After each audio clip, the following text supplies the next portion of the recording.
இது மகிமை நேரம். இயேசு கிறிஸ்துவின் நாமத்தினாலே மகிமை டிவி நேயர்களுக்கு அன்பின் வாழ்த்துக்களை தெரிவித்துக் கொள்கிறேன்.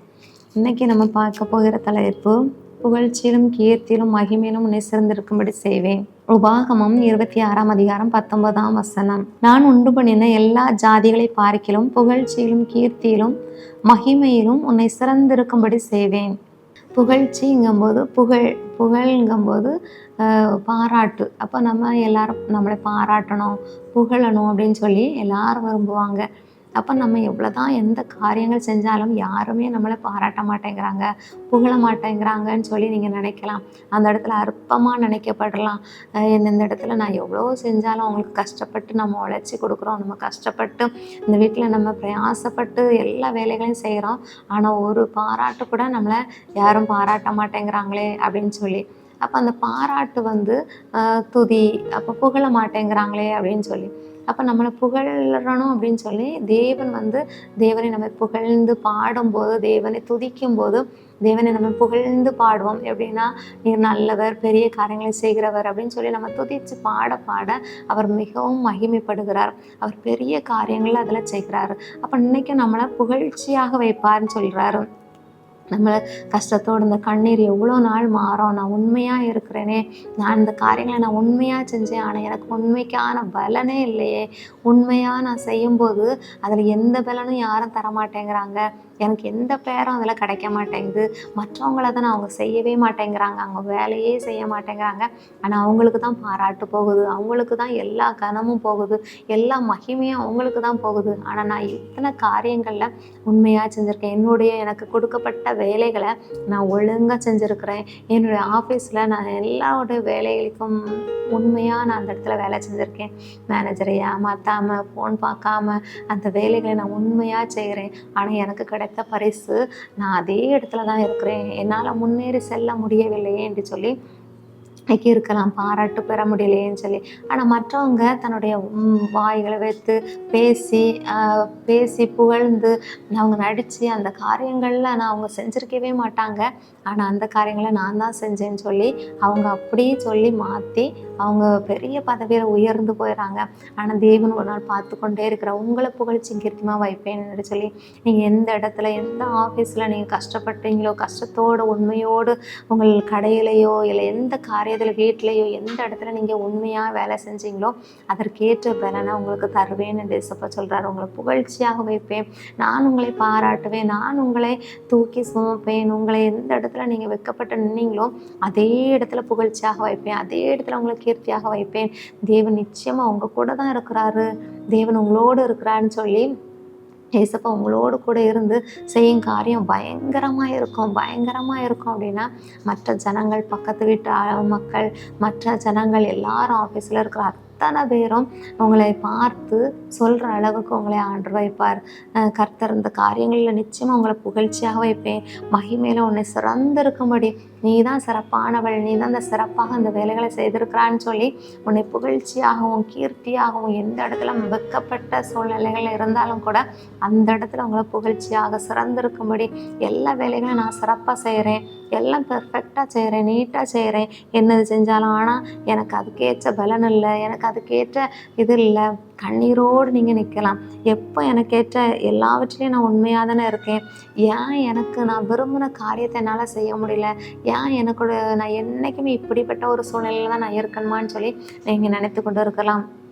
ஆனால் கண்ணீரோடு தேவனிடத்துல கேட்கும்போது நிச்சயமாக அவர் வெளியரங்கமாக பலன் அளிப்பார்.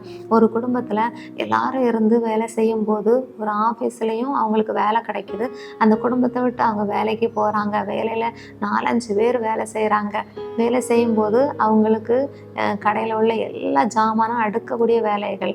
அப்போ அவங்க உண்மையாக அவங்களுக்கு கொடுக்கப்பட்ட பணிகளை அடுக்கி வைத்து அந்த செல்ஃபில் உண்மையாக செய்கிறாங்க. ஆனால் அதை யாருமே கண்டுக்கிட மாட்டாங்க, பாராட்டும் கிடைக்காது. ஆனால் அந்த இடத்துல மற்றவங்க எந்த வேலையும் செய்ய மாட்டாங்க, அந்தந்த பொருட்களை அந்தந்த இடத்துல வைத்து அடுக்கி வைக்க மாட்டாங்க, நின்று கதை பேசுவாங்க, கூடி எல்லாவற்றையும். அப்படி நாட்கள் கடந்து கொண்டே இருந்தது.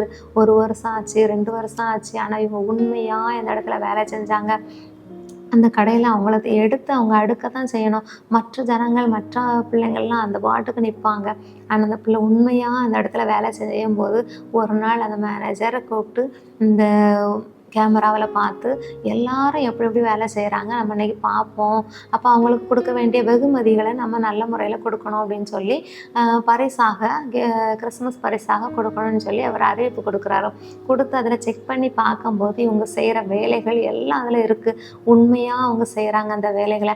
உண்மையாக செய்யும்போது அந்த இடத்துல அந்த மேனேஜர் வரவே மாட்டாங்க அந்த கடைக்குள்ளே. ஆனால் அன்னைக்கு வந்து அவங்கள கூப்பிட்டு எல்லாரும் முன்னாடியும் அதில் 40 பேர் வேலை செய்கிறாங்க அந்த கடையில். அது பெரிய ஒரு கடை. அப்போ அந்த கடையில் வேலை செய்யும்போது எல்லாரும் சுற்றி நிற்கிறாங்க.